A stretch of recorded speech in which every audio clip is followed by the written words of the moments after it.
or you drop your razor and you pick it up, you don't disinfect it and all them things, they fire you. You are gone. 3, 2, 1, let's go.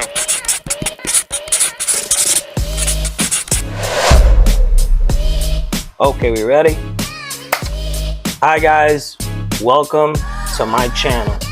This is the #1 channel and the only channel for all of your barbering needs.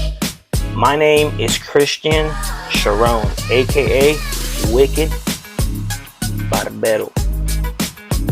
In this video, I will be introducing myself and giving you guys a warm welcome to my channel and what is to be expected over the next few years. In this channel, I will be explaining the things that I have done to become a successful barber, the things that help me get to where I'm at and the level that I am at as a barber. I will also be explaining education, barber tutorials. I will be covering content creation and the things that you can do to help you build better content. And in this channel, I will be able to be more one-on-one with you guys, so you guys get all of that knowledge and all that education and use it to your advantage. All right, guys, first and foremost, as I said before, my name is Christian Sharon. I was born in Brooklyn, New York in 1991. I then moved to the island of Puerto Rico. I am Puerto Rican in descent, and yes, I do speak Spanish. I moved to Puerto Rico. I did kindergarten, elementary, and middle school in Puerto Rico. I moved out of Puerto Rico when I turned 14 years old with my father to the state of Florida.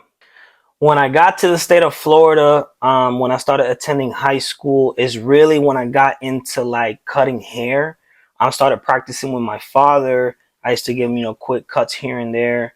And I was able to cut some of the guys, the students that used to go to school with me back in high school. And that's when I started developing a little bit of like, I guess, passion for barbering.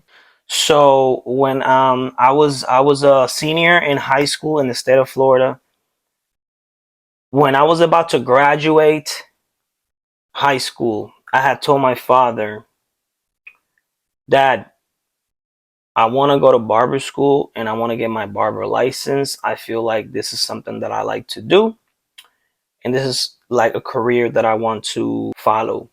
Back in the day, my father like was not having it. He didn't want to know, or he didn't want to even think about me becoming a barber. So he had kind of forced me into going to school to chase a medical profession. He wanted me to be a medical professional, so i.e. either a nurse or some type of doctor or something like that. However, that wasn't what I was really into. Like, I wasn't really into nothing to do with medical field. Like, it wasn't in me at all. And you know what they say is like, when you're forced to do something that you don't love, that you don't like, you will more than likely probably fail at it, right? So I was like, yo, like I'm not doing this. I'm not going into like the medical field. Like, this is not what I want to do. But he wasn't having it at all, at all, which then pushed me and forced me into me deciding to join the armed forces, right?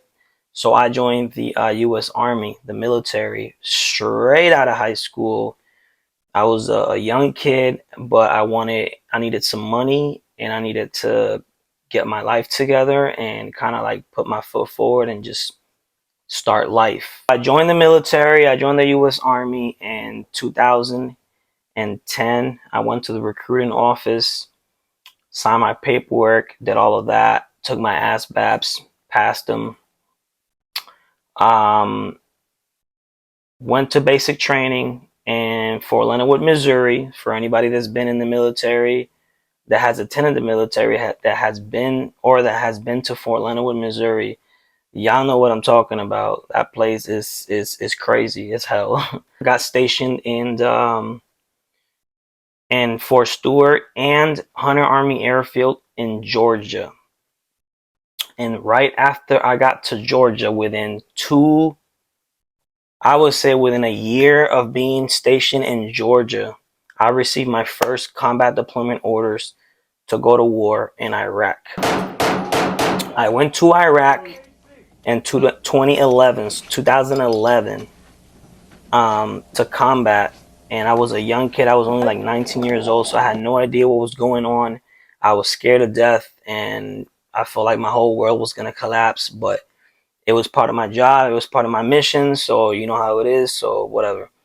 I did my thing. I went out there, deployed 2011, served my country, did a couple tours around, went to different cities, Baghdad, Balad, you name it. I uh, I came back from Iraq in 2012. From there, I got stationed in Germany for 2 years, and then I got stationed in Fort Bragg, North Carolina for an additional 3 years, and I did a total of 8 years in the military. I was able to reach the rank of sergeant. I was a sergeant in the Army, and I did 8 years of service to the United States. While I was in the service, guys, I continued to cut hair. Like I was cutting some of the other soldiers' hair, heads and stuff like that. I was giving out fades, giving haircuts, all that good stuff. It was great.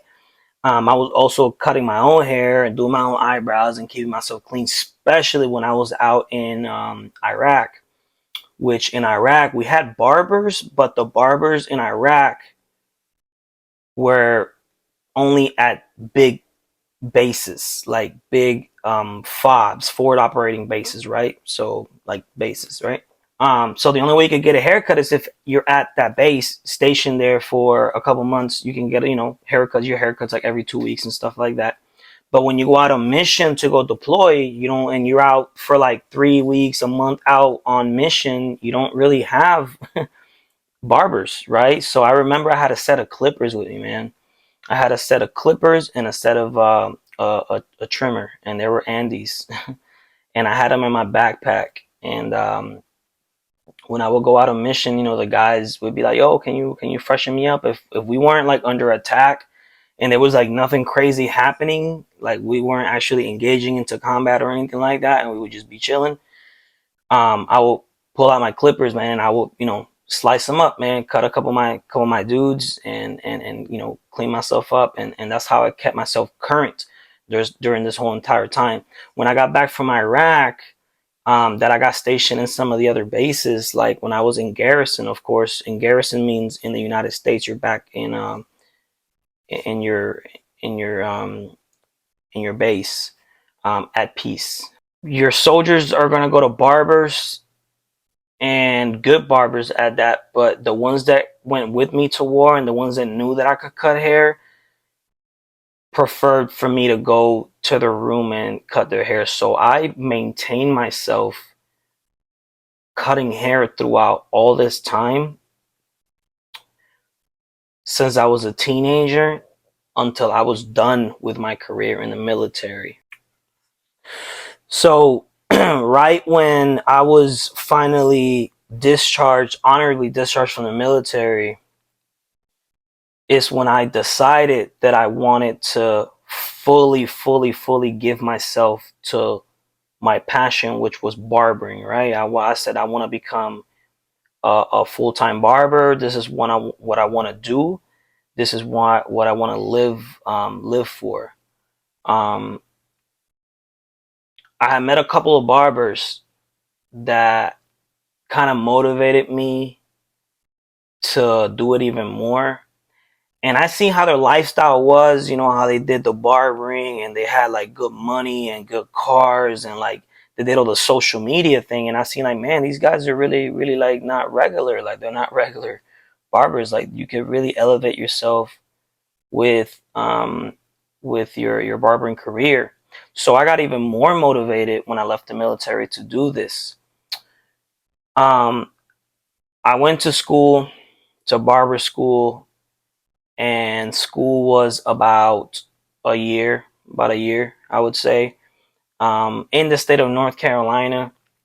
In North Carolina, the barber hours are 1,528, so 1528, which is more than the average hours for any barber license or barber college in the whole United States. Like, I think the top states for barber hours for college is North Carolina and California.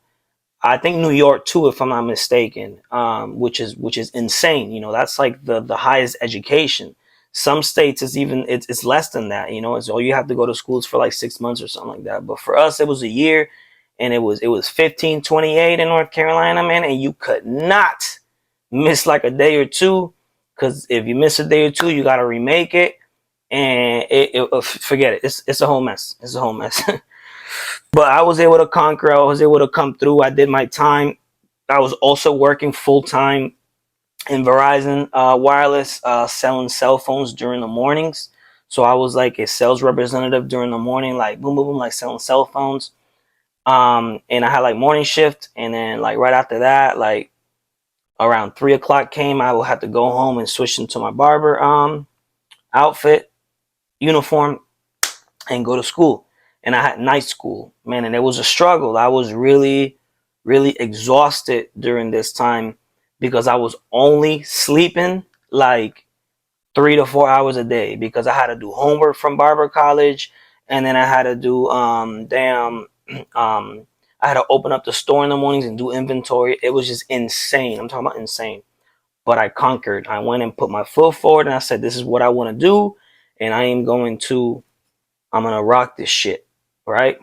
I finished with my barber college, and I went to the state board to get my barber license, and I was able to get my barber license within the first go, which was an amazing accomplishment for me, because a lot of people fail that. Like, it's not an easy thing. Like, the state exam is crazy. It was like 150 questions for me.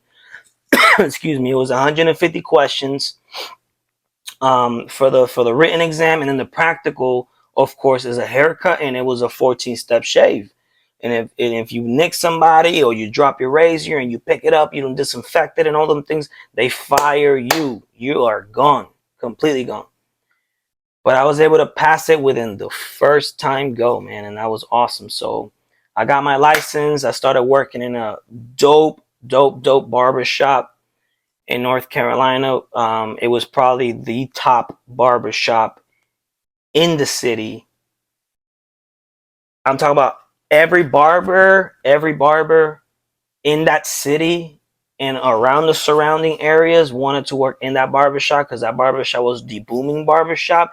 It had the barbers that were like top notch and celebrities, and they famous and all this stuff. They do competitions. They got hella trophies and all that stuff.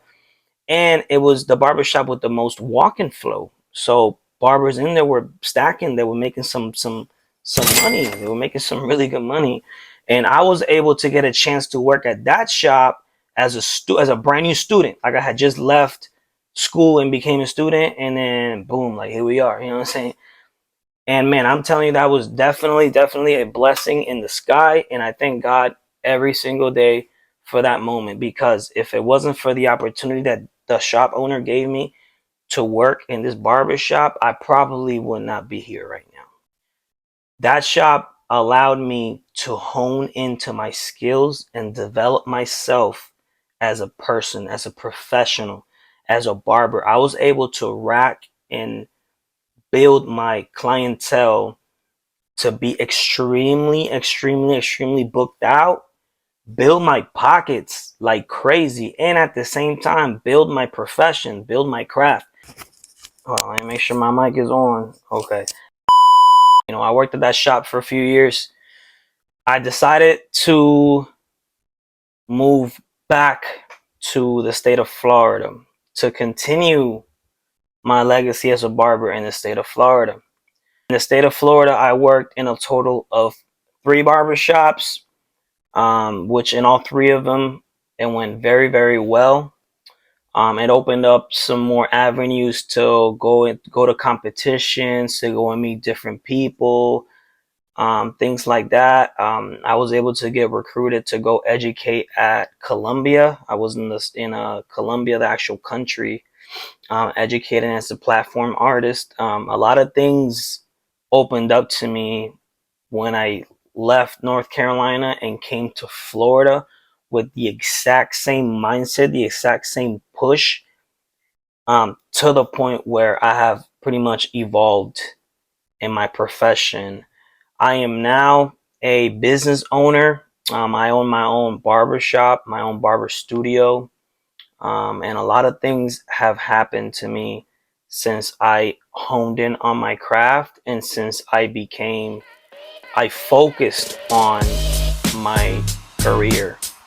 Okay, all right, guys. So that's pretty much it, man. That is pretty much a quick introduction to my life and my channel and what is to be expected. For all of you guys that subscribe and follow me on other platforms, I am going to put down below in the description all my other social media platforms. You're going to see my Instagram and you're going to see my TikTok and all of that. Please make sure you guys go visit all my other platforms and follow me. All right, guys, whatever you do, stay tuned because this channel's about to pop. This is the first video and I got more content coming for you guys. I promise you.